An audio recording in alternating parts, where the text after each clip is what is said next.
लोकतंत्र का महापर्व लोकसभा चुनाव 2024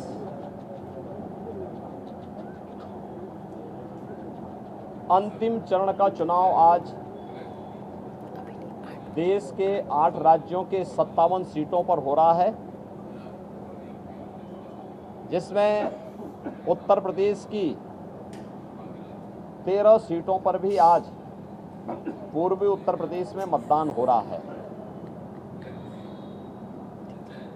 पिछले 2.5 महीने से अधिक समय से जो देश के अंदर आम जन की आकांक्षाओं को पूरा करने के लिए जनता जनार्दन की जो अपेक्षा थी उसके अनुरूप विभिन्न राजनीतिक दलों ने जनता जनार्दन के सामने अपने अपने मुद्दे रखे, अपनी सरकारों के समय के कार्य और कारनामों को रखे। आज अंतिम चरण में 8 राज्यों के 57 सीटों पर मतदान हो रहा है। उत्तर प्रदेश की भी इन 13 सीटों पर जो हमारी पूर्वी उत्तर प्रदेश में महाराजगंज, गोरखपुर, कुशीनगर, देवरिया, सलेमपुर, बलिया, घोसी, गाजीपुर, वाराणसी, चंदौली, मिर्जापुर, रावड़सगंज, ये सभी सीट्स हैं। इन सब पे इलेक्शन प्रारंभ हो चुका है। मौसम की विपरीत परिस्थितियों के बावजूद भी मतदाताओं ने जो उत्साह दिखाया है, मैं सबसे पहले उन सभी मतदाताओं के प्रति हृदय से आभार व्यक्त करता हूं जिन्होंने लोकतंत्र के प्रति अपनी आस्था को व्यक्त करते हुए भीषण गर्मी में, टेम्परेचर इस समय 50 डिग्री के आसपास जा रहा है, जो संभवतः कई वर्षों के बाद और कई दशकों के बाद इस प्रकार की स्थिति हम सबको देखने को मिल रही है। लेकिन इस सब के बावजूद भी जनता का उत्साह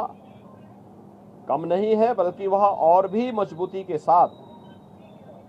देश के अंदर नई सरकार गठन करने के लिए सरकारों के कार्यों का, कुछ सरकारों के कारनामों का अवलोकन करते हुए आज उसका मूल्यांकन कर रही है और उसके अनुसार मतदान भी कर रही है। हमारा मानना है कि देश के अंदर जो समर्थन प्राप्त हो रहा है उसको ध्यान में रखते हुए हम कह सकते हैं कि 4 जून को जब जनता जनार्दन का फैसला आएगा तो देश के अंदर आत्मनिर्भर और विकसित भारत के लिए विरासत भी और विकास भी, गरीबों के प्रति संवेदना भी, युवा पीढ़ी के उज्जवल भविष्य, जिन लोगों ने और जिन पार्टियों ने, जिन सरकारों ने काम किया है उसको पूरा आशीर्वाद प्राप्त हो रहा है और जनता को सुखद अनुभूति होगी, देश को सुखद अनुभूति होगी कि मोदी जी एक बार फिर से प्रचंड बहुमत के साथ सरकार बनाएंगे। उत्तर प्रदेश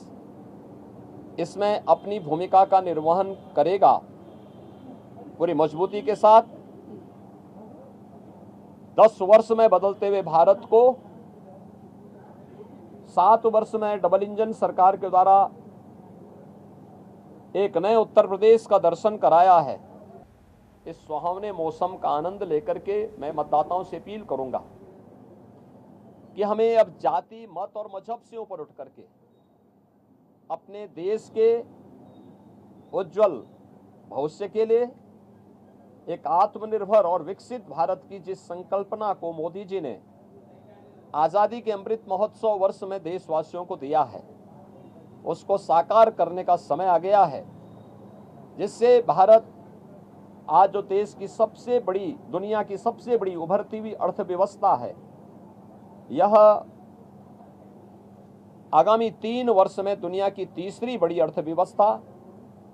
2047 तक भारत को दुनिया के विकसित देशों की श्रेणी में खड़ा करके हर एक नागरिक के जीवन में खुशहाली लाने के लिए कार्य किया जा सके। जनता जनार्दन का आशीर्वाद इस दृष्टि आज भारतीय जनता पार्टी को प्राप्त हो रहा है और हमें पूरा विश्वास है कि 4 जून को फिर एक बार मोदी सरकार प्रचंड बहुमत के साथ आकर के आत्मनिर्भर और विकसित भारत की संकल्पना को साकार करने का कार्य करेगी। देखिए, प्रधानमंत्री जी ने अपने 2.5-3 महीने के व्यस्त दिनचर्या में से कुछ समय, यद्यपि उनका पूरा जीवन भारत माता के लिए समर्पित है, बिना रुके, बिना डिगे, बिना झुके उन्होंने 10 वर्षों से भारत की सेवा की है और देश के हित को सर्वोपरि मानते हुए दुनिया के अंदर भारत का सम्मान बढ़ाया है। मोदी जी की यह आराधना एक आध्यात्मिक आराधना, राष्ट्र आराधना है। भारत माता के श्री चरणों में वह एक आराधना है जो राष्ट्र को समर्पित है, भारत की 140 करोड़ जनता की, जनार्दन की सेवा के लिए, उनके उज्जवल भविष्य के लिए समर्पित है। और ये भारत की परंपरा है। जो लोग भोग में लिप्त हैं,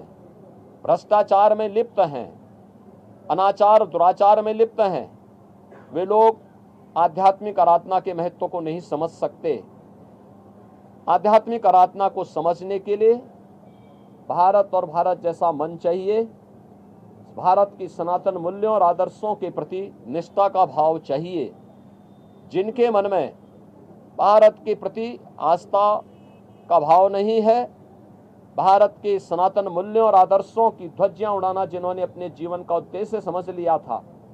और जिनके कारनामों से जनता उनको बार बार ठुकराई है, वे लोग मोदी जी के इस ध्यान साधना और इस राष्ट्र आराधना का मखौल भले ही उड़ा सकते हैं, लेकिन जनता जनार्दन अपने नेता के समर्थन में और उनके पूरे कार्यक्रमों के साथ, पूरे समर्पित भाव के साथ जुड़ी हुई है। और जनता जनार्दन का पूरा आशीर्वाद, पूरा स्नेह मोदी जी के साथ में है। और हम विश्वास के साथ कह सकते हैं कि यह मोदी जी की ध्यान साधना का कार्यक्रम भी राष्ट्र आराधना का हिस्सा है और इसका लाभ भी देश को प्राप्त होगा। उत्तर प्रदेश में महिलाओं ने ज्यादा मतदान किया, महाराज जी, उत्तर प्रदेश में खासतौर पर, बावजूद इससे भी कुछ मतदान कम भी हुआ। देखिए, एक तो गर्मी बहुत ज़्यादा है, टेम्परेचर आप भी जानते हैं कि 50 डिग्री 48 डिग्री का टेम्परेचर कभी हम लोगों ने नहीं देखा, लेकिन है, प्रकृति परीक्षा ले रही है और प्रकृति की इस परीक्षा में हम सबको खरा उतरना होगा। जनता जनार्दन को अपने आप को साबित करना होगा कि अग्नि परीक्षा के इस दौर में हम लोकतंत्र को और पुष्ट करेंगे, मजबूत करेंगे। और स्वाभाविक रूप से आधी आबादी, नारी शक्ति वंदन अधिनियम देश की पहली संसद में मोदी जी ने पास किया। बेटी बचाओ बेटी पढ़ाओ और मातृवंदना योजना से लेकर के नारी शक्ति वंदन अधिनियम और बेटियों की सुरक्षा से लेकर के समृद्धि तक के जो कार्यक्रम चले हैं, आधी आबादी का पूरा आशीर्वाद मोदी जी के साथ में है। और हम विश्वास के साथ कह सकते हैं कि ये जो मत प्रतिशत आधी आबादी का, महिलाओं का खासतौर पर बढ़ा है, यह 100% मोदी जी के पक्ष में गया है। महाराज जी को कुछ संदेश देंगे? हाँ, मैं युवा मतदाताओं से कहूंगा कि नया भारत जो इंफ्रास्ट्रक्चर से युक्त है, सम्मान प्राप्त कर रहा है, सुरक्षा का एक बेहतर माहौल जिसने दुनिया के अंदर बनाया है, यह उनके उज्जवल भविष्य के लिए है। मोदी जी की इस परिकल्पना में उन्हें आगे आकर के बढ़ चढ़ करके भाग लेना चाहिए, लोकतंत्र को और मजबूत करना चाहिए। जो लोग अपनी हार से पस्त होकर के गुमराह करने का प्रयास कर रहे हैं,